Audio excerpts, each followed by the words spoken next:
Late on the 9th of January 1901, four butchers from one of the many Wales Street slaughterhouses entered the Salt and Arms public house at the corner of Frederick Street, ostensibly to have a drink after a grueling shift. A few minutes later, slaughterman John Ray turned to see his boss, Master Butcher William Castard, on his knees, bleeding profusely from wounds to his neck and chest, and his colleague, James Harrow, standing above him, bloody knife in hand.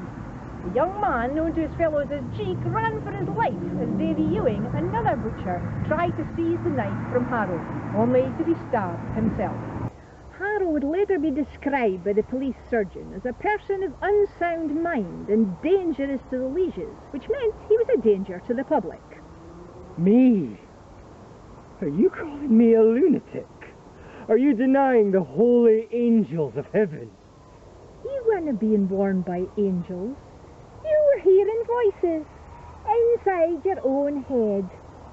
You were found unfit to plead by Lord Justice Maclaren. They locked you up alongside your brother. But then they had to send you to Perth Prison Asylum for their own safety.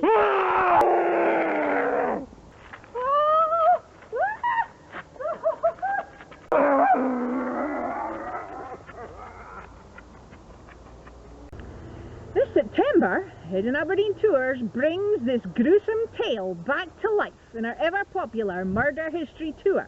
Book online at our Facebook page or website, headandaberdeentours.co.uk. Join us in the city's only murder central route. You never know who you might meet. Heathens, beware lest my angels judge you. They have appointed me the angel of death.